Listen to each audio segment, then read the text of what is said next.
Merci tout le monde. Ça va bien? Les applaudissements, là, on oublie ça, là, on fait ça à la bonne franquette. Vous allez voir, il y a un micro, c'est juste pour qu'on puisse vous entendre parce que vous allez voir, je suis quelqu'un qui préfère beaucoup l'interactivité quand on est en rencontre comme ça. Parce que l'objectif, c'est de savoir ce que vous faites, ce que vous ne faites pas, puis être capable de vous identifier plusieurs pistes de solutions parce que je crois que vous êtes la génération qui va être capable de justement stimuler vraiment beaucoup l'économie circulaire. Et pour vous, on s'entend, ce n'est plus un concept utopique, c'est une réalité pour chacun d'entre vous. Puis on est là pour vous donner certaines idées. Alors, je me présente brièvement. Vicky Vasquelis, comme on a dit, multi-entrepreneur. Je suis propriétaire à ce jour de 9 entreprises différentes, coach d'affaires et je suis surtout une fervente promotrice de l'économie circulaire. Et en plus de ça, je crois sincèrement que l'économie circulaire peut être quelque chose de rentable. Pas juste pour la société parce qu'on sauve des meubles puis on fait qu'on les détourne des sites d'enfouissement, mais en plus de ça, je pense qu'on peut redonner à la société. Et en plus de ça, je crois sincèrement qu'on peut avoir aussi un impact économique incroyable dans nos entreprises si on fait juste quelques démarches des fois pour être capable d'optimiser les choses. Alors, sans plus tarder, ça, c'est mon quotidien. Alors, vous voyez en haut ces meubles-là, qui sont encore en super bon état. Mon associé Frédéric est appelé à tous les jours à déménager ces meubles-là et à les prendre et à les jeter dans les poubelles. C'est d'une tristesse inouïe. Et pourquoi est-ce que ça se fait? Est-ce que vous savez? Est-ce qu'il y a des gens qui ont une idée de pourquoi ça existe? Pourquoi on est à faire ça partout au Québec? Et ça, c'est des meubles qu'il y a dans des organismes publics et aussi dans plusieurs organismes privés.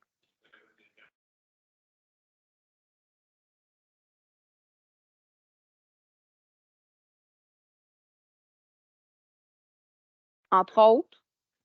Mais la raison principale de pourquoi c'est comme ça, c'est qu'on a une loi qui s'appelle le plus bas soumissionnaire au Québec. Et pour que mon associé qui a une entreprise de déménagement puisse gagner le contrat, il n'y a pas le choix d'utiliser les poubelles parce que c'est ça qui coûte 95$ de la tonne au lieu de 120$ de la tonne pour le recyclage. C'est simple comme ça, c'est une équation mathématique. Et qu'est-ce qui prend le moins de temps? C'est que le déménageur le prenne, le mette directement dans le container.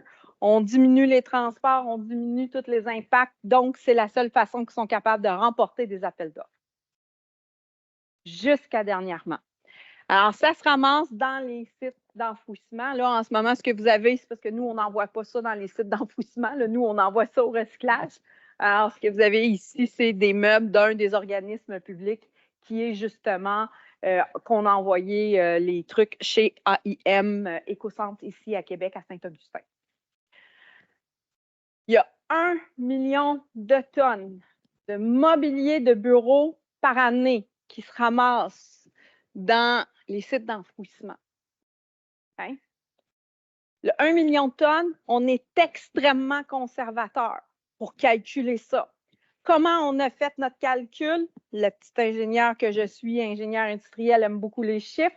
Alors, on a pris, parce que moi, quand je faisais du coaching, j'accompagnais à peu près une quinzaine de déménageurs. On a pris leurs statistiques à eux par rapport à leur chiffre d'affaires. On est allé sur Statistique Canada, on est allé chercher au niveau du CIAN combien qu'on avait de déménageurs commerciaux. On a pris ceux qui étaient carrément dans le 4e quart. Et on a pris ça et on a fait par rapport à leur chiffre d'affaires, on a fait une extrapolation.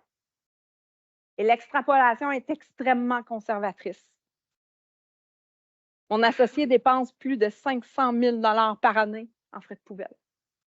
Il dépensait. Maintenant, c'est en train de changer. On est en train de convaincre les clients un à la fois. Et en plus de ça, c'est que les distributeurs de mobilier, on va dire, regardez la belle table qu'on a en arrière, là, qui est sur roulette, là, qui se promène, là, cette belle table-là. Puis en plus de ça, elle est mécanisée. En plus de ça, je pense qu'on peut la lever puis on peut la descendre en plus de ça, cette belle table-là. Mais cette table-là, si, exemple, moi, je l'ai commandée chez un distributeur puis elle arrive rouge au lieu de la couleur bois que j'ai commandée, moi, en tant que distributeur, pour moi, ça me coûte moins cher de prendre mon retour et de le mettre dans la benne de poubelle que de le remettre en inventaire et de le revendre. Alors, on a ça qui arrive. Et ça, les distributeurs, on a fait une analyse également avec eux, leur consommation de poubelles, et c'est comme ça qu'on est arrivé à 1 million. Mais en ce moment, on essaie d'avoir les chiffres avec Recycle Québec, on essaie d'avoir les chiffres, mais ils ne les ont pas. Pourquoi? Parce que tous les poubelles, on a eu une politique de zéro déchet en 2014-2015 avec le gouvernement Charest qui disait qu'au Québec, les ministères ne produisaient pas de poubelles. Il ne fallait pas qu'on jette les choses aux poubelles. C'est super louable en soi. Alors, qu'est-ce qu'on fait? On cache les frais de poubelle dans les frais de service. Les frais de service de déménageurs, les frais de service de locataires d'immeubles et ainsi de suite. Alors, en ce moment, avoir le chiffre exact, on est capable d'évaluer ce qui est déjà détourné dans les CRD, mais les CRD qui se ramassent dans les sites d'enfouissement, c'est extrêmement difficile d'avoir la statistique exacte. Mais nous, on estime que c'est minimum 1 million par année. Et c'est rien.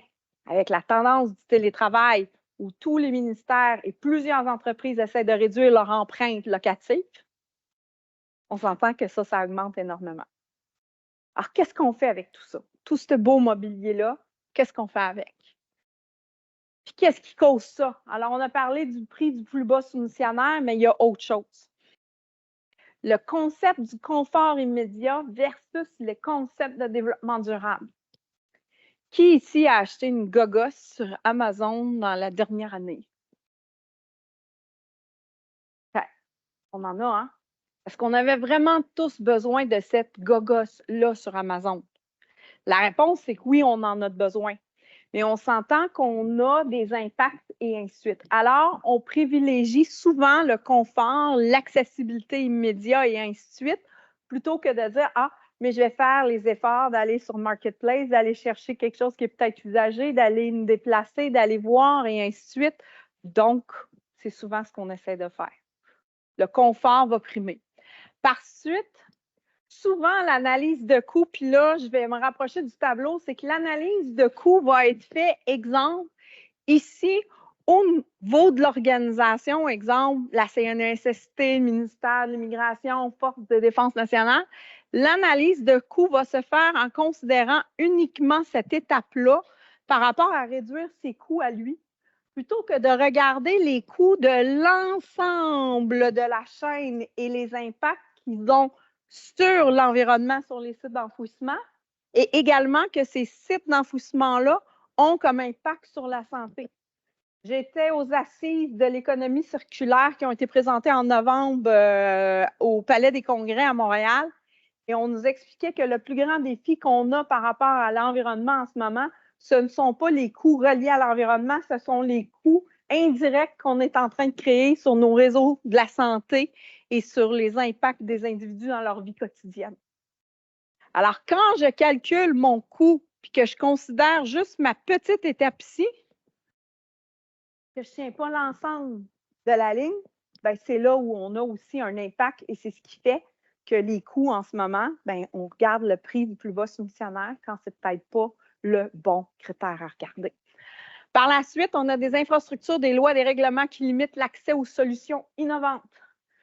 Le centre de tri virtuel, je vais vous expliquer, c'est une plateforme en ligne numérique sur laquelle les donateurs, les gens qui veulent se débarrasser de leur mobilier de bureau, le mettent en ligne. On a commencé, on était d'abord et avant tout un OBNL. On a dit, ça va être le fun, les gens vont nous donner leur mobilier, on va leur faciliter la vie. Donner un mobilier est considéré comme un geste politique. Alors, avant de donner une chaise ici à un organisme, ça se fait au détriment d'un autre, on considère ça comme un geste politique. Alors, comment on a été brillant pour adresser cette solution-là? On a dit, parfait, maintenant, nous, on est une entreprise privée. tu me jettes ta chaise à la dernière journée d'utilisation, mais tu me permets en amont de faire des démarches pour être capable d'optimiser la disposition éco-socio-responsable. Mais il faut trouver une façon de faire que les infrastructures, les lois limitent les solutions innovantes et l'économie circulaire. Et je veux vous dire, moi, dans la dernière année et demie, j'ai rencontré beaucoup de fonctionnaires qui ont à cœur l'environnement du Québec puis l'économie circulaire et qui font des pieds et des mains pour nous aider pour être capable de faire que les différentes solutions fonctionnent. En plus de ça, il y a beaucoup de manque de formation et de sensibilisation sur les diverses ressources disponibles. Ça fait 1 an que je cherche une thèse sur le cycle de vie d'une chaise commerciale comme ça. Ça fait 1 an que je vais être capable de calculer c'est quoi mon impact de GES et ainsi de suite. Puis je sais qu'il y a quelqu'un qui a fait ces recherches-là quelque part à l'université ou ailleurs dans le monde et ainsi de suite. Mais en ce moment, l'information n'est pas facilement accessible puis n'est pas facilement redirigée. Quelqu'un en ce moment, là, je vais juste vous dire, là, un ministère qui veut disposer de son mobilier de bureau doit obtenir une approbation au Centre d'approvisionnement gouvernemental du Québec et il reçoit un document qui lui dit « Parfait, si tu peux recycler. » Et sur ça, c'est juste écrit un lien, va voir Recyc Québec. Et là, il faut que le ministère cherche à travers tout ça. Il ne sait pas c'est où. C'est quoi les solutions? On a une piste de solution qui a été amorcée par les gens de la TS. Je ne sais pas si vous connaissez québeccirculaire.org, mais sur Québec circulaire, il y a quand même un super beau réseau de références qui sont là. Fait que ça, c'est vraiment intéressant par rapport à ça. Alors, ça, c'est les causes. Alors, qu'est-ce qu'on fait une fois qu'on connaît les causes? On n'a qu'un seul modèle qui est viable à long terme, l'économie circulaire. On n'a pas d'autre modèle. Parce que si on continue de faire ça, on va vider la planète de toutes ses ressources, on va créer plus de pollution, puis pas sûr qu'on va être là pour voir nos petits arrière-grands-enfants, arrière-petits, je ne sais pas comment on dit ça, là. J'en ai pas encore des enfants, des arrière-petits-enfants, alors je ne sais pas comment on dit ça. Alors, il faut qu'on aille vraiment vers ce modèle-là. Alors, comment vous, là, étudiants, comment on fait pour que vous ayez un impact sur l'avenir, puis comment, quand vous allez faire chacune des étapes dans lesquelles vous allez travailler pour dire, mais moi, je vais réduire mon impact de mon mobilier de bureau que je vais soit utiliser ou que je vais concevoir ou qu'on va transformer et faire dans nos entreprises pour lesquelles vous allez travailler. Alors, au niveau de la conception, y a-t-il quelqu'un ici qui a des idées de qu'est-ce qu'on pourrait faire? Parlez pas toutes en même temps, s'il vous plaît. Vous êtes quand même rendu à l'université, là. Vous devriez avoir des idées. On y va, méthode popcorn.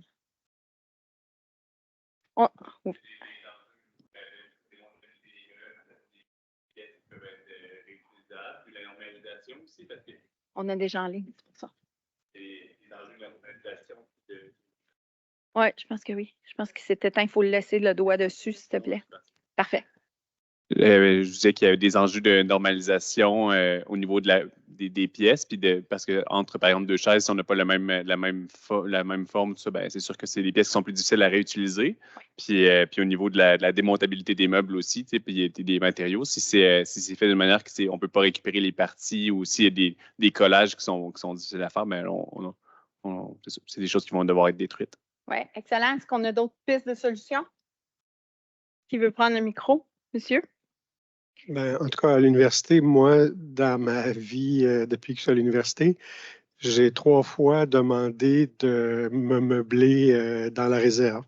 OK, parfait. Puis j'ai réussi à trouver des meubles, dont certains meubles que un des profs qui m'a enseigné il y a pas mal longtemps l'utilisait comme bureau, qui sont disqualifiés depuis longtemps. C'est plus les meubles qu'on utilise, mais j'ai réussi à récupérer puis le ramener dans mon bureau. Mais à travers tous les nombreux déménagements, à la fin, j'ai un bureau où je n'ai pas ces vieux meubles-là, mais il y avait des meubles déjà là, donc je n'ai pas rien fait.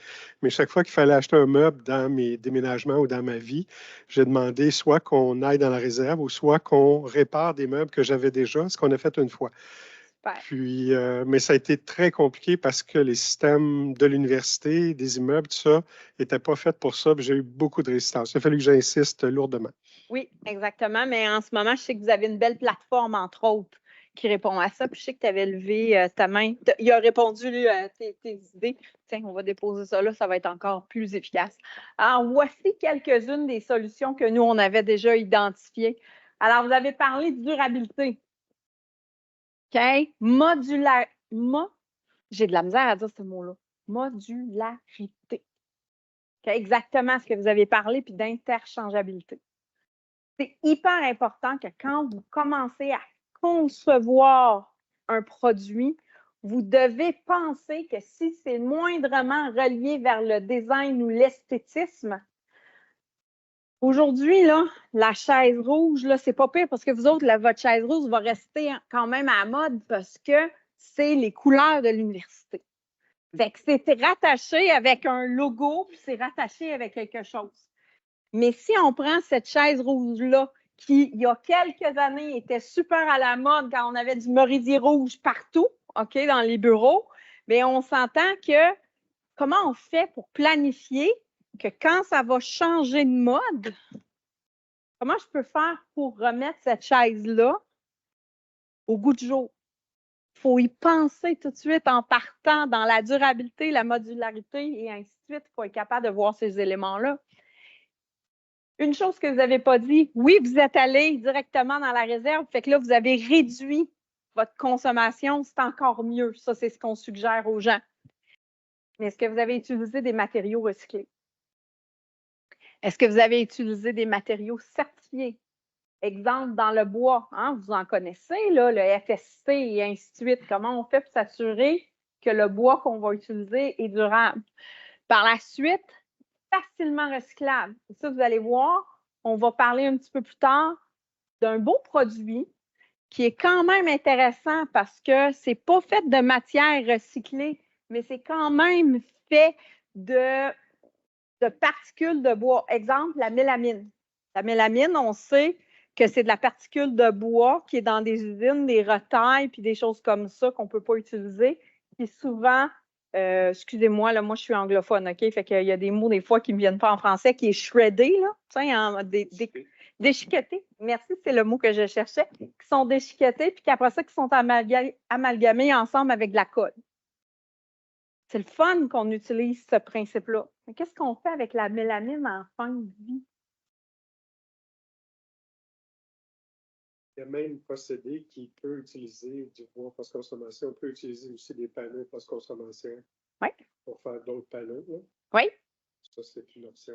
Mais en ce moment, c'est impossible de recycler la mélamine. Savez-vous pourquoi? Parce qu'il y a de la colle dedans qui viennent modifier les propriétés. Et en ce moment, je veux juste vous dire, là, nous, on fait des recherches. Et si vous avez des recherches puis des gens qui ont comment recycler la mélamine, je vais juste vous dire, on va vous faire des millions. C'est nécessairement avec la couche de mélamine dessus. Parce que ce que vous appelez mélamine, c'est un panneau particule avec une couche de mélamine. Donc, c'est-tu la mélamine qui est le problème ou le panneau particule? Le panneau de particules et la mélamine qui est sur le dessus, ce qu'on appelle le laminé, là, le laminage qui est sur le dessus. Je vais juste vous dire, en ce moment, il n'y a pas personne. En ce moment, on réutilise la mélamine en ce moment pour faire, au Québec, uniquement de la valorisation énergétique. On n'est pas capable de la recycler. Ça fait des bouloirs spéciaux à haute intensité, parce qu'en bas d'une certaine intensité, à cause de la colle, c'est interdit pour ça aussi. Bien, en ce moment, c'est possible de le faire si c'est dilué. Donc, exemple, on va avoir des particules de mélamine. Il ne faut pas que ça dépasse plus que 5 ou 6 de la biomasse qui va être brûlée de façon à ne pas être capable de créer justement on appelle ça l'effet typhon, là, je pense, là, dans les bouloirs puis dans les brûleries. Là. Fait qu'en ce moment, ça ne se recycle pas. Fait que, au niveau du béton de fibre, c'est des additifs pour faire des bétons parce qu'il y a des bétons à partir de fibres végétales. Je me dis, peut-être qu'une fois déchiqueté dans des agrégats de béton, il y aurait pas à faire. Bien, en ce moment, il n'y a pas personne qui a fait de recherche, puis en ce moment, on cherche des débouchés. Fait que si vous en avez, là, vous allez voir plus tard, là, on va en parler de ça. Alors, ça, c'est matériaux recyclés, les méthodes de fabrication très peu énergivores. Donc, ça, c'est hyper important quand vous faites la conception, comment je vais être capable de créer ça. Combinaison des utilités.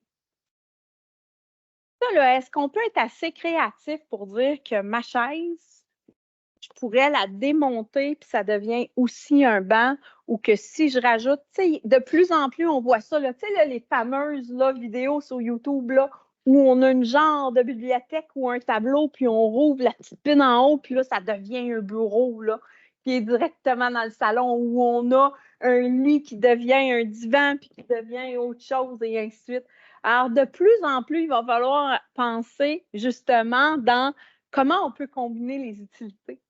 De plus en plus. Fait que si on combine les utilités, bien, on vient de réduire le nombre de meubles qu'on va avoir éventuellement à recycler. Pensez pour avoir été monté et remonté. Alors, merci.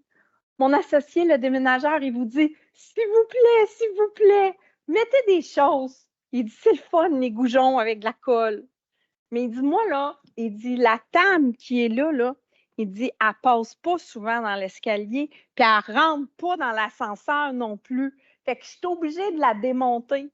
Mais si vous avez mis des goujons puis de la colle pour faire l'assemblage, désolé, plus capable de le remonter, il faut que je patente quelque chose. » Alors, pensez-y, surtout pour qu'est-ce qu'il y a le plus de volume en plus. Là, ça, c'est hyper important, là, ce qui est volumineux. Réduire votre emballage. Puis ça, il n'y a pas personne qui a parlé de ça tantôt. Mais quand on fait la conception, je ne sais pas si vous avez, vous connaissez peut-être OMI Laboratoire. Ils étaient ici à l'Université Laval longtemps, puis maintenant sont rendus en haut. Alors, je sais que Rachel et Andrea ont fait que leur produit d'emballage dans lequel la fameuse crème est dedans, mais il peut être réutilisé. Donc, on fait juste changer de sachet, fait qu'on n'a plus besoin de refaire la bouteille à chaque fois. Fait que l'idée, c'est comment on peut penser à réduire l'emballage de plusieurs façons. Fait que ça, c'est bien important d'y penser en partant. La prévision de comment le transformer en fin de vie. Alors, la personne qui fait la conception devrait dire qu'est-ce que je fais avec cette cuirette végétale? Qu'est-ce que je fais avec le plastique qui est là? J'ai pas de métal après celle-là, elle est quand même pas si pire à recycler. J'ai quand même du bois, j'ai quand même du fluff qui est dedans. J'ai quand même des vis qui sont en métal. Alors, imaginez qu'en ce moment, tous les recycleurs du Québec, j'en ai un seul qui a de l'équipement pour automatiser le recyclage de tout ça. J'en ai juste un qui est capable de broyer puis de faire des tris parce qu'ils ont des systèmes de soufflerie puis des systèmes d'aimanterie. Puis c'est ici chez AEM, ici à Québec, à l'éco-centre. Puis je ne sais pas si vous avez déjà visité des éco-centres, là. En passant, nous, on en organise là, des visites. Là, si jamais vous voulez qu'on en organise une avec AEM, là, ça va nous faire plus que plaisir. Là, c'est nos partenaires depuis le départ. Mais c'est les seuls en ce moment qui sont capables de le faire. Puis on a pourtant travaillé avec des grands GFL et ainsi de suite. Et pourtant, la chaise, ils prennent dans nos rapports livres, ils prennent et ils jettent directement dans les poubelles parce qu'ils n'ont pas les équipements pour le traiter. Donc, pensez ce que vous allez faire en fin de vie et surtout, sensibiliser les utilisateurs à qu'est-ce qu'ils peuvent faire avec les choses puis comment ils peuvent l'entretenir à long terme. Et s'il vous plaît, mettez vos manuels d'utilisation en ligne, que ça se garde puis que ça ne se perd pas. Parce qu'en ce moment, Frédéric, mon associé, alors Frédéric a à faire des déménagements souvent, mais il dit, c'est parce que moi, j'ai encore les vieux manuels Technion qui datent des années 80. Parce que lui, il les a tous numérisés parce qu'il fait du montage, du démontage de meubles, il ne fait pas juste les démonter, les déménager. Et puis, c'est parce qu'ils ont ça. S'ils ne les avaient pas gardés, ben, il dit, écoute, là, il y a des systèmes, là, des fois, là, c'est tellement complexe qu'il dit, oui, il faut un bac universitaire pour être capable de le faire. Maintenant, au niveau de la fabrication, oui. Je comprends, l'Université Laval, tellement en meubles. Oui. Il faut en faire avec Technion, puis avant ça, Rouen-Breton, qui oui. était une compagnie ancêtre de ça depuis oui. au moins 80 ans. Oui. Ce qui fait qu'il y a une continuité d'information oui. entre le client et le fournisseur qui permet d'avoir de l'information sur des vieux systèmes. Hein. Oui, Puis les meubles du prof qui m'avait enseigné venaient de Roy-Breton. Puis Oui. les nouveaux meubles viennent de Technion, donc c'est la même. C'est la même lignée. Ouais. Exactement. Et on s'entend que c'est quand même, eux, ils font vraiment de la formation, de la fabrication durable, leur mobilier. C'était du 1 pouce minimum pour le mobilier et toutes ces choses-là. Mais on s'entend qu'on n'a pas tous des archivistes dans nos organisations comme on en a à l'Université Laval, qui sont tous ordonnés, structurés et organisés. Alors, imaginez dans les différentes entreprises comment l'information se perd. Alors, ça, c'était ça. Au niveau de la fabrication, des idées de qu'est-ce qu'on peut faire quand on fait de la fabrication pour réduire notre impact environnemental et planifier les impacts de fin de vie de notre mobilier. Oui, mademoiselle? On va faire ça pour que les gens en ligne puissent vous entendre. Merci, mademoiselle. Réduire l'utilisation de colle et plutôt utiliser des vis, je ne sais pas, parce que des vis, ça peut aussi endommager le meuble, mais en tout cas, des systèmes de fixation qui permettent cette démontabilité. Oui, mais définitivement, puis dans les produits chimiques, puis différentes choses qu'on peut faire. D'autres idées? Je vais aller chercher le micro. Je cours, je vais faire mon workout. Dès qu'on veut faire du recyclage, l'utilisation de composites complique les options de recyclage. Donc, essayer d'éviter les matériaux composites quand c'est possible pour éviter les difficultés de traitement en fin de vie puis avoir plus d'options de récupération, de recyclage. Excellent. Même idée, vêtements. Super. Alors, entre autres, optimiser les processus. Faites de la recherche et développement. L'ingénieur industriel ici, là, apprend sa paroisse aujourd'hui. Optimisez vos processus, diminuez vos coûts de production, diminuez comment on transporte les choses. Ça, c'est vraiment, vraiment, vraiment important. Investissez en recherche et développement. La limitation des transports. Et surtout, si on a à faire du transport, est-ce qu'on peut penser, s'il vous plaît, à l'électrification des transports? C'est la plus grande stratégie du gouvernement dans le plan vert qu'ils ont fait pour 2030.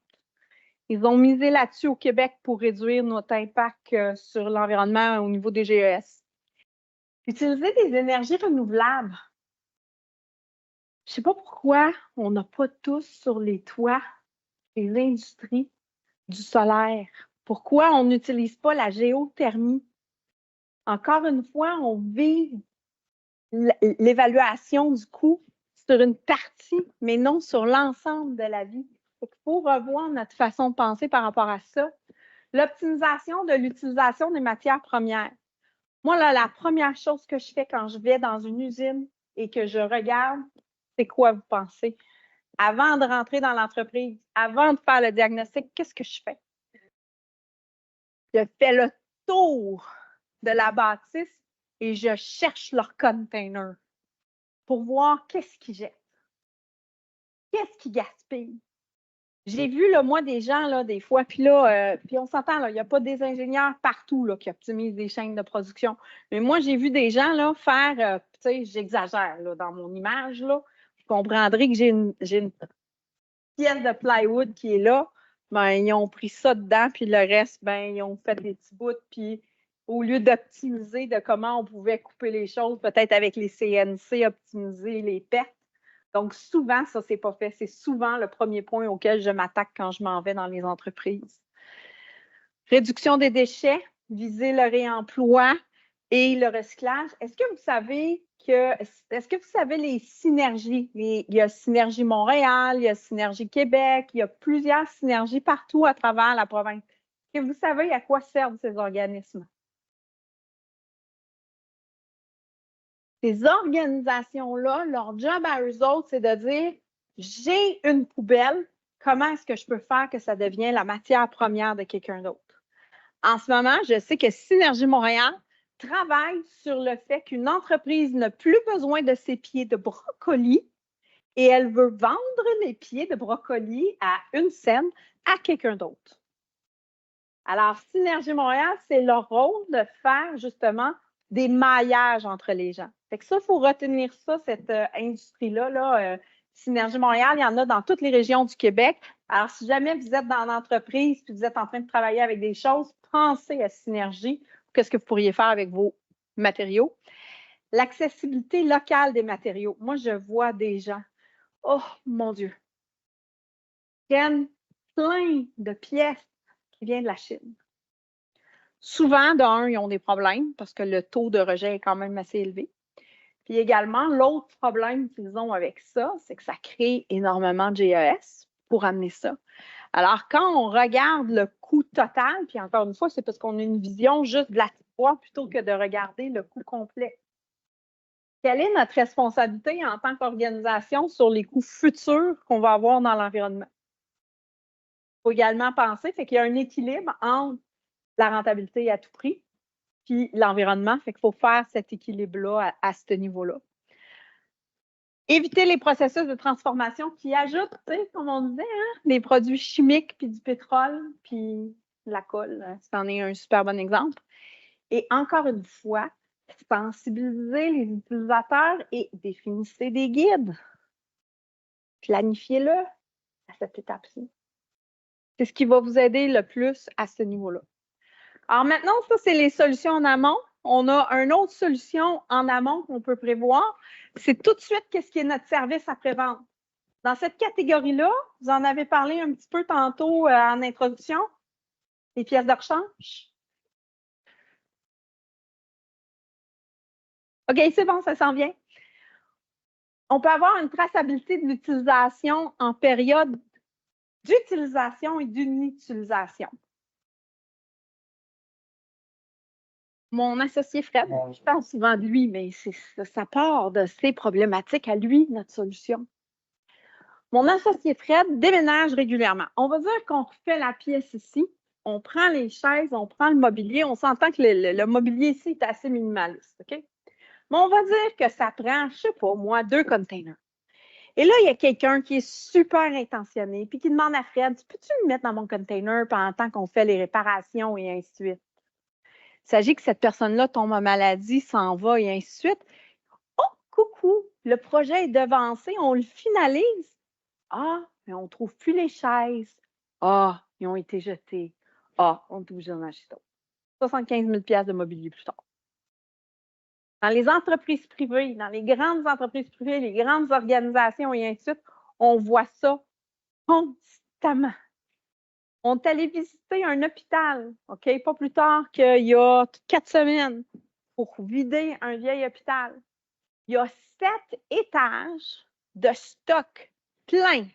Mais quand je vous dis plein, OK, il n'y a pas personne qui sait ce qu'il y a dedans. Personne.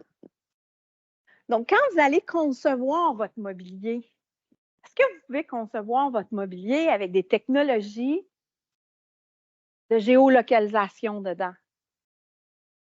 Pensez aux marques d'outils Hilti, okay? H-I-L-T-I. Mais les outils Hilti, eux autres, ils ont une puce de géolocalisation par satellite dedans.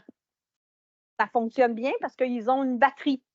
En tout temps, c'est une drill électrique ou une scie électrique ou quelque chose comme ça. Donc, il y a toujours une batterie. Donc, si on a toujours une batterie, alors on a toujours une connexion. Mais en ce moment, imaginez tout ce qu'on faisait, il y avait une traçabilité dedans. Imaginez ce qu'on sauverait. Imaginez. Pièces de rechange, bien important, de planifier de les fabriquer. Parce que souvent, je vois des gens qui fabriquent des choses, mais ouais, mais non, ça va être mieux qu'ils m'en achètent d'autres. Je comprends que oui, pour toi, c'est plus rentable. Mais si tu regardes sur la société, c'est peut-être pas plus rentable. Les ventes en ligne, des pièces de rechange, c'est tellement complexe de retrouver des choses. Mettez un petit peu, est-ce que vous avez vu les catalogues un peu, là, tu sais, quand on va chez Canadian Tire pour nos autos, là, puis qu'ils ont des catalogues avec toutes les pièces de rechange, mais on peut penser par la même chose pour nous, pour nos pièces de mobilier et ainsi de suite, là. C'est la même chose. Services de réparation. Offrir des services de réparation locales ou mobiles. Nous, on est en train de regarder pour créer un processus comme ça, entre autres pour les commissions scolaires, pour la revitalisation de pupitres sur place. Ça, c'est un enjeu de main-d'œuvre.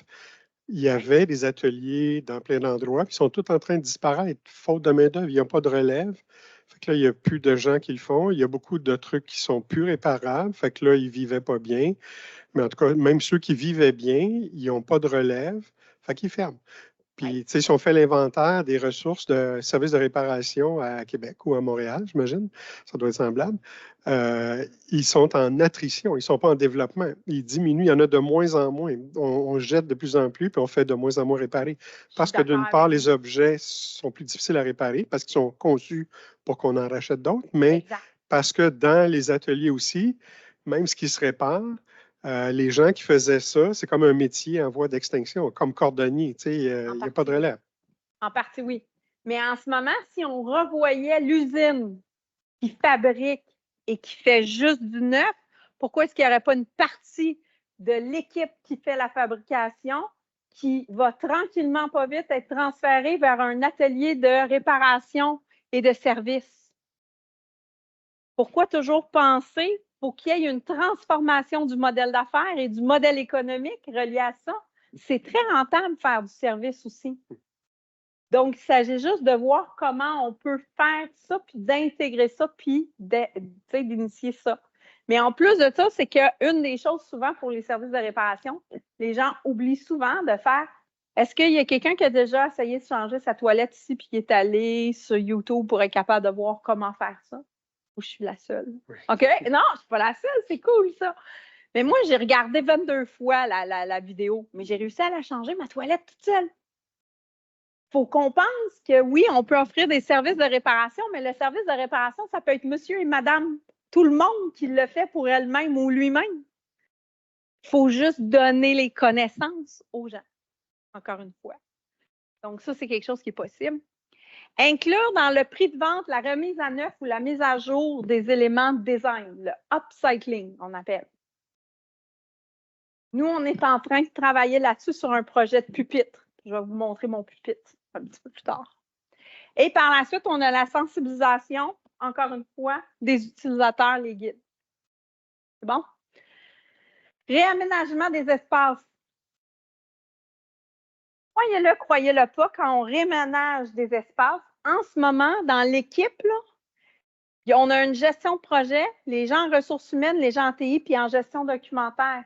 Sachez que les gens d'aménagement et de disposition ne sont même pas impliqués dans le processus. On leur dit, voici ce que vous devez faire à la fin. Et nous, on a fait des projets, OK, entre autres avec la CNESST, puis c'est pas par manque de désir. Nous, on avait travaillé avec l'équipe de disposition, mais quand on est arrivé sur place, on n'avait pas formé l'équipe d'aménagement. Et quand on est arrivé sur place, il y avait des meubles qu'on avait donnés à des OBNL qui étaient déjà dans le camion. Et la madame d'aménagement, parce qu'elle a eu une demande d'une des employés puis gestionnaires de là-bas, ma petite chaise rose, moi, je la veux. Il fallait aller chercher dans le camion la chaise rose. Okay, ça vous donne une idée. Fait que l'idée, c'est qu'il faut impliquer toutes les équipes ensemble du multidisciplinaire le plus possible. Par la suite, on a la stabilité de l'espace malgré le mouvement de main-d'œuvre.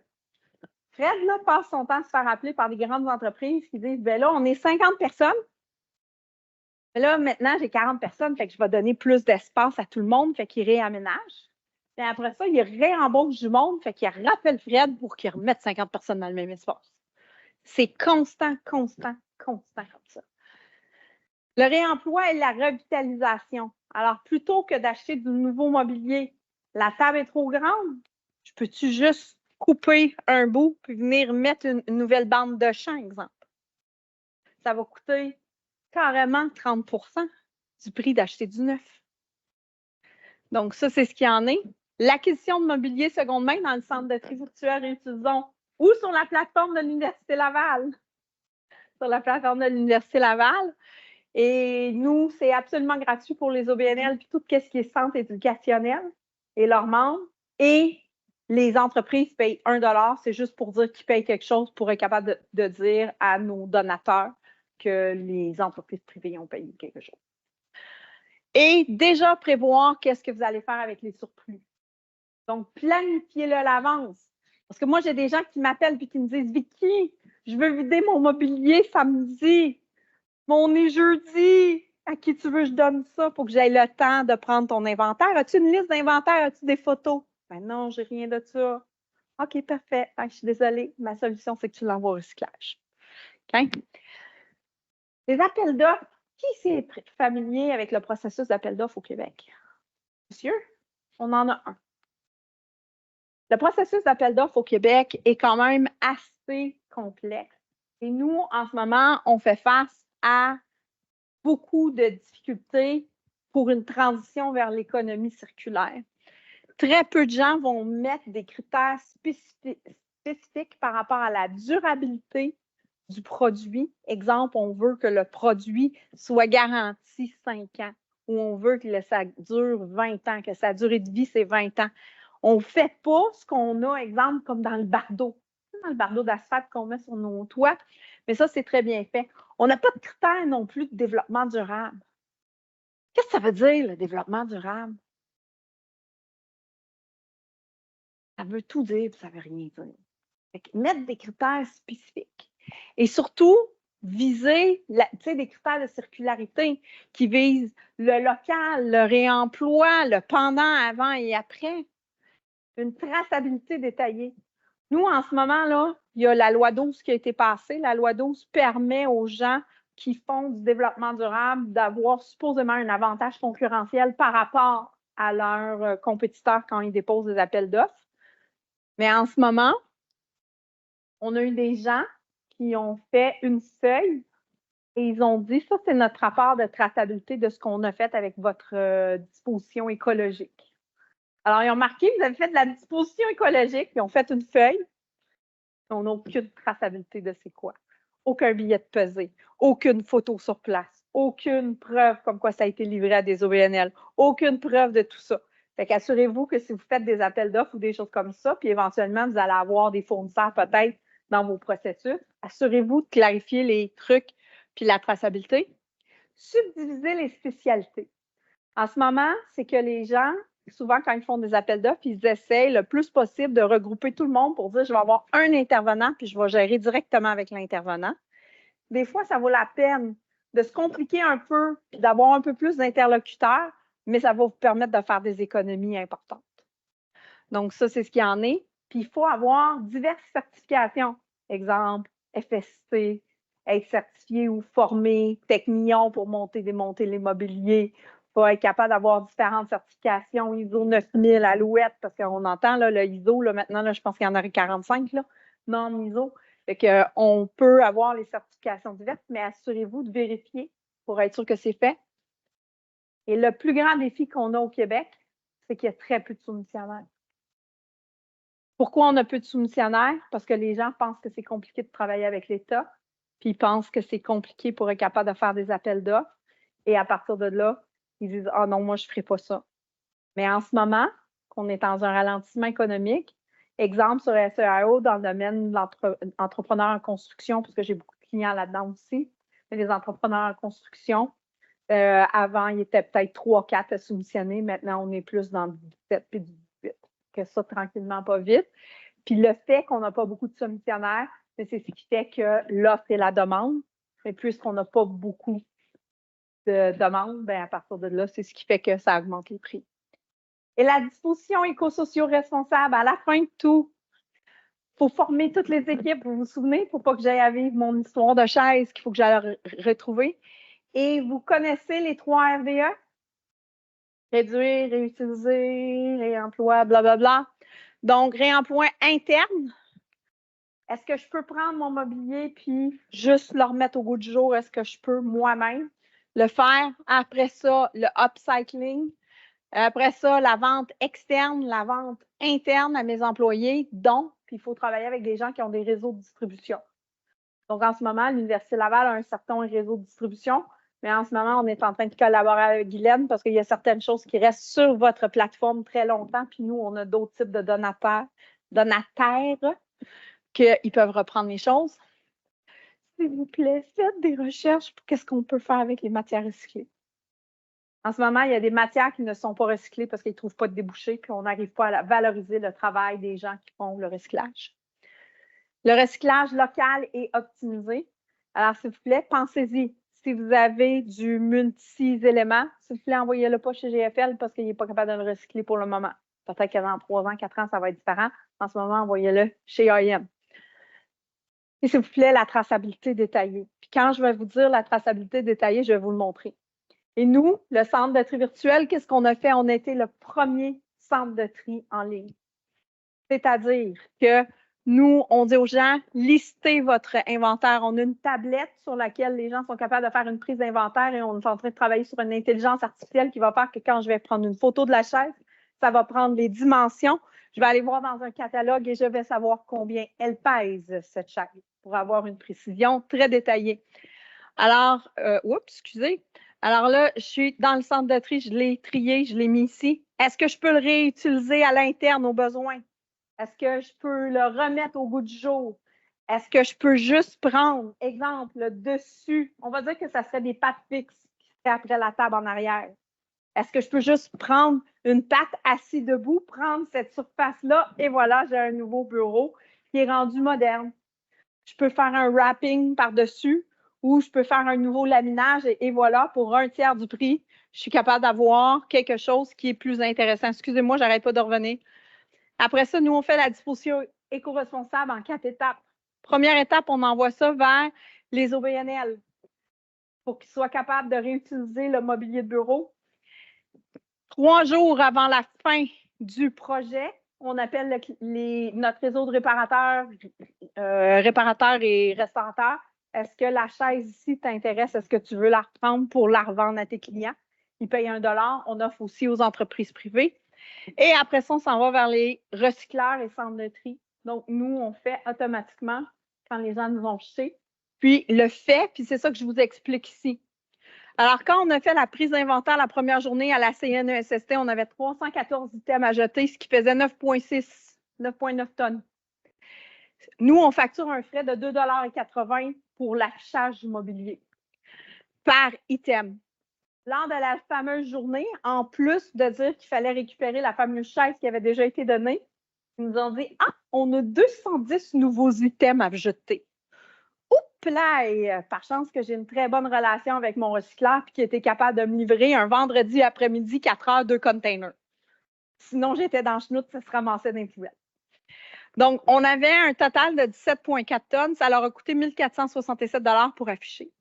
On a offert 233 items en 3 jours parce que c'était quand on faisait le lancement de notre plateforme et ainsi de suite. En ce moment, on est capable d'atteindre des taux entre 60 et 75 % qu'on arrive à donner dans notre mobilier. Donc là, ça fait qu'on a 6,7 tonnes. On a 7 tonnes qui n'ont pas coûté rien. Les items qu'on a envoyés au recyclage, on avait 291, donc 10,86 tonnes qui a coûté 2 300 $ pour envoyer. Et après ça, nous, on facture un frais de 15 % parce que tout le monde nous demande comment on fait notre argent. Mais nous, c'est sur les frais d'affichage puis sur les frais de gestion. Et par la suite, on a rédigé un rapport qui fait qu'on a coûté 4 712 pour la section disposition. On a remis 79 000 $ en valeur amortie.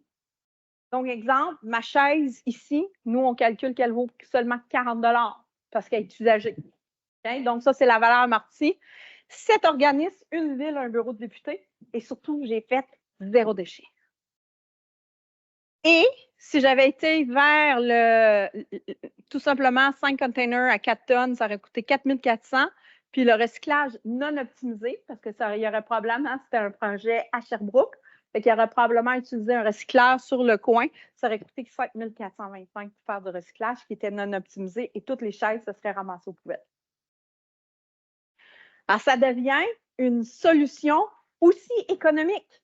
Parce que quand je calcule que j'ai remis 79 000 puis j'ai aidé des gens, ben, j'ai un bon bilan corporatif aussi. Je suis un bon citoyen corporatif et que ça devient intéressant. Ça, c'est notre dernier projet. Maintenant, Frédéric a on a toutes les commissions scolaires dans la région de Montréal qui sont clients de Frédéric, qui a gagné les appels d'offres. Et là, on voyait que les pupitres étaient maganés et ainsi de suite. Et en ce moment, il demande à Fred de les prendre et de les jeter. Pourtant, on sait qu'on a une pénurie d'à peu près 5 000 pupitres au Québec. Fred a dit, c'est assez, c'est fini. On revitalise les pupitres. Alors ça, on a notre avant et on a notre après. Alors, pour le 2/3 du prix d'un nouveau pupitre qui vient de la Chine, on a un nouveau pupitre intelligent parce qu'on a mis une puce de géolocalisation à l'intérieur.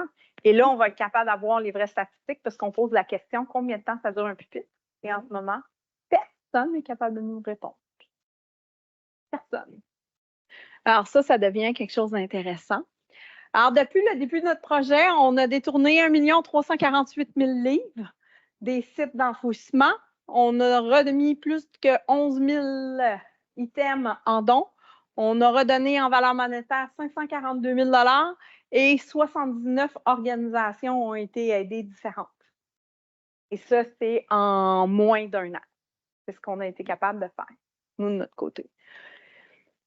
Et là, pourquoi moi, je suis ici aujourd'hui à l'université? Pourquoi je voulais vous rencontrer? Parce que nous, on veut faire des partenariats avec des gens comme vous. On veut faire des partenariats avec des gens comme vous pour approfondir les pratiques durables dans l'industrie du bois. Pouvez-vous nous aider à trouver des débouchés pour le mélaminocyclide, s'il vous plaît? On a besoin de ça parce qu'en ce moment, on sait que pendant les 2-3 prochaines années, on va atteindre le pic de la remodélisation, là, si on veut, des espaces de travail dans les gouvernements et ainsi de suite.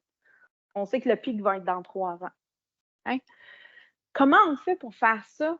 Vous avez des idées, vous avez des connaissances. Comment on fait pour aller chercher ces informations-là? Comment on fait pour développer? Moi, là, ce que j'ai appris là, dans la dernière année, c'est qu'à chaque fois que je parle à quelqu'un, la dernière question que je pose, à qui est-ce que tu penses que je devrais m'adresser? Et j'ai toujours minimum 4 à 5 personnes à qui je devrais parler. C'est comme ça d'ailleurs que je suis rentrée en contact avec les gens de Génie du Bois et ainsi de suite, parce que j'ai été référée par Guylaine, j'ai été référée par Essai Québec, j'ai été référée. Et en faisant ça, bâtissez votre réseau, vous allez voir l'économie circulaire, ça tourne, mais pour que ça tourne et qu'on fasse une ronde, ben, il faut qu'il y ait du monde dedans qui veulent se donner la main. Donc, l'économie circulaire, les synergies potentielles. Est-ce que vous avez entendu parler du concept de séquestration du carbone dans le bois avec VRIC, entre autres, les villes et régions en économie circulaire? Pensez à ça. Nous, on travaille avec eux, on attend, on a tellement hâte que leur logiciel soit fait pour qu'on sache exactement comment on a aidé à faire la séquestration, à perpétuer la séquestration du carbone et ainsi de suite. Fait que c'est toutes des choses. Faites des recherches, amusez-vous. Là, je sais, là, moi, quand j'étais à l'université, là, j'en avais assez de mes études, puis j'en avais assez de travailler, puis faire mes affaires, puis je n'avais pas nécessairement envie de faire d'autres types de recherches.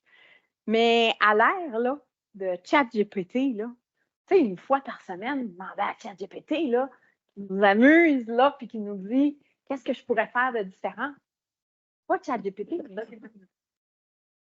Et après ça, comment on fait pour collaborer, pour avoir des pratiques respectueuses de l'environnement? Alors, ça, on est rendu qu'il faut qu'on se fie sur vous parce que vous êtes la relève et vous allez être les acteurs de l'économie circulaire de demain et c'est vous qui allez consolider ce marché-là. C'est pour ça qu'on est là aujourd'hui, pour vous conscientiser tout de suite aujourd'hui sur qu'est-ce qu'on est capable de faire. Avez-vous des questions? Des commentaires? Merci.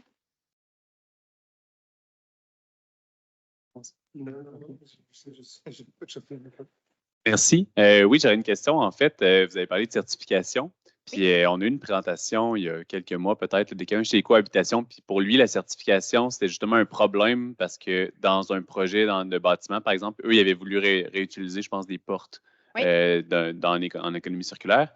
Puis l'enjeu, c'est que les portes n'étaient pas certifiées pour les tolérances au feu, dans l'appel d'offres en fait de produits qui étaient nécessaires pour faire certifier pour répondre à l'appel d'offres, il fallait des normes. Puis souvent, les produits qui sont réutilisés ou réparés, bien, ils ne souscrivent pas à ces normes-là parce qu'ils sont trop vieux ou la norme n'existait pas. Fait que vous en avez parlé comme d'une nécessité ou quelque chose qu'il faudrait faire. Eux en parlaient comme un problème. Comment vous voyez ça? c'est qu'il a décidé de réutiliser le mobilier dans le même environnement dans lequel il avait été originalement conçu quand les normes de sécurité ont augmenté. Et moi, je vais te dire, là, moi, j'ai travaillé dans le domaine du sinistre. Là, ma famille avait une entreprise dans le domaine après-sinistre.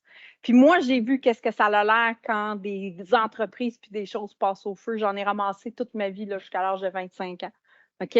Donc, moi, le fait qu'il y ait une nouvelle norme qui fait que le produit maintenant fait que c'est plus sécuritaire pour toi et moi d'être dans ce bâtisse-ci, il faut s'adapter à ces normes-là. Puis elles sont importantes, ces normes-là. Par contre, c'est que lui, il a dit, moi, je veux réutiliser ça dans le même contexte. Et c'est là où il y a un défi, parce que la même porte dans une maison personnelle ou dans une maison, il peut aller chez Réco, il peut aller dans d'autres endroits pour être capable de réutiliser ça. Puis moi, je sais, j'ai beaucoup d'entrepreneurs en construction qui me disent, mais oui, mais je vais remettre les mêmes affaires. Oui, mais ils ne sont plus au code. Et le code est important pour préserver puis sauvegarder des vies, puis nous, préserver l'environnement aussi. Parce qu'un feu, là, je ne sais pas si vous le savez, là, à quel point là, ça crée des GES, là, mais si on est capable d'en éliminer quelques-uns, je prends cet exemple-là parce que c'est quelque chose qui me touche particulièrement là, par rapport à mon passé. Mais sachez que c'est correct, là. Fait que oui, les normes, mais il ne faut pas que ça soit... Il y a des normes qui sont axées sur la sécurité, mais exemple, si c'est une norme esthétique, là, je suis d'accord avec toi que la norme, là, elle peut peut-être prendre le bord, là. Je suis d'accord avec toi. Mais si ça devient une norme de sécurité ou quelque chose comme ça, sont plus qu'importantes, les normes. Puis les certifications, c'est qu'elles... Tu sais, exemple pour le FSC, là. Okay? Vous travaillez beaucoup là, dans le bois, là, Forest Sustainable Certification. Mais on veut s'assurer que les environnements, ben, ils ne font pas de coupe à blanc. Tu sais, le bois qui a été ramassé, il ne fait pas de coupe à blanc, puis qu'à partir de là, mais ça permet d'être capable d'optimiser les ressources de la forêt à long terme. Donc, c'est pas fou, là, qu'il y ait cette certification-là. Donc, certaines certifications, si c'est au niveau esthétique ou ainsi de suite, c'est moins pertinent. Mais oui, c'est juste que malheureusement, pour l'économie circulaire, il ne faut pas penser qu'on va être capable de réutiliser dans le même contexte. C'est juste à ça qu'il faut penser. Avez-vous d'autres questions? Oui? Peut-être qu'on en a déjà parlé quand on s'était parlé l'autre jour en ligne, mais ici, il y a un collègue qui n'est pas là en ce moment, qui est Alain Cloutier, qui a un programme de recherche sur les panneaux agglomérés, ce que vous appelez la mélamine. Puis, il travaille, entre autres, avec Tafisa, qui a une capacité de broyage et de réutilisation de déchets post-consommation de bois, incluant du panneau, à ma connaissance, parce qu'ils utilisent des rejets de leur propre production pour remettre dans la ligne de production. En ce moment, ils le prennent pour faire de la valorisation énergétique. Oui, il y a une composante énergétique. Dans leur panneau en ce moment. Parce qu'il y a la colle, justement, l'adhésif. Oui, mais c'est ça. Alain fait de la recherche sur cet aspect-là de valorisation des panneaux, entre autres, dans d'autres panneaux, dans le recyclage d'autres panneaux. Puis donc, il y a au moins 2 projets de recherche là, qui travaillent là-dessus. Puis je sais que chez FP Innovation aussi, il y a eu des projets sur le recyclage, la revalorisation des panneaux agglomérés dans d'autres panneaux éventuellement. Et donc, il y a un rapport qui a été publié récemment. Oui, c'est ça.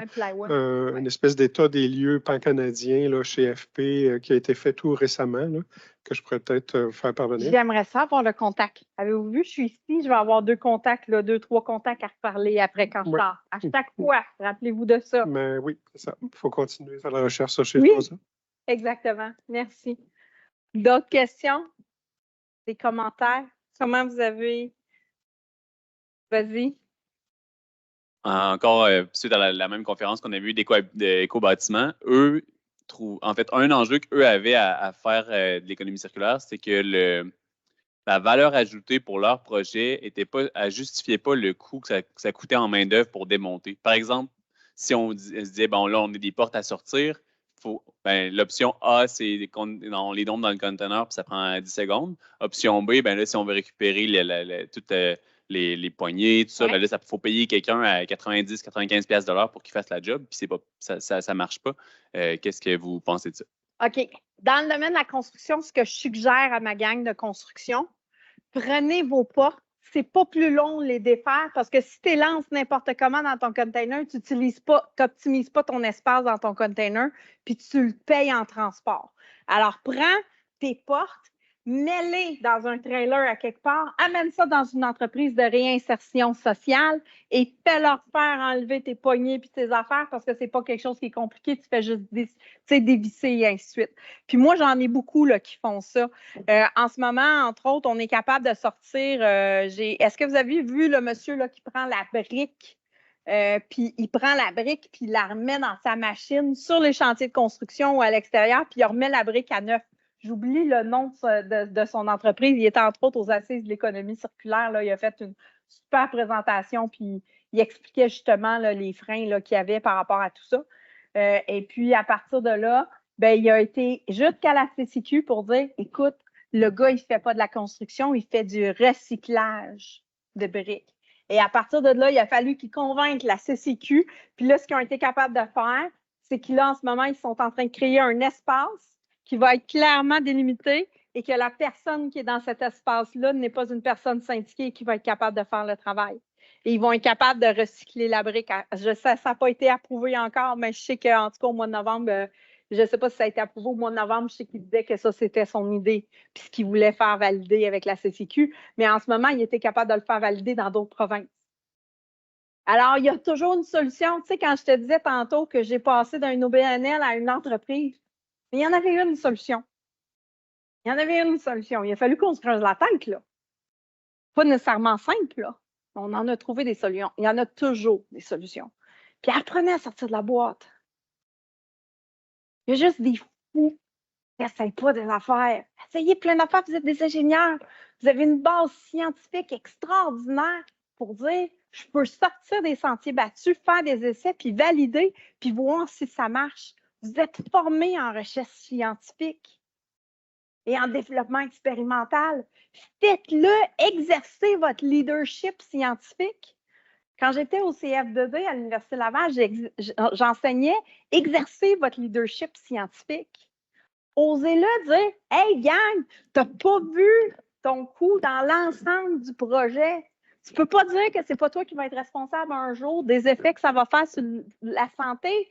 C'est toi qui le payes à tous les jours dans tes impôts, sur ta paye. Il faut juste élargir la façon des gens de penser, puis tous ensemble, on peut faire une différence.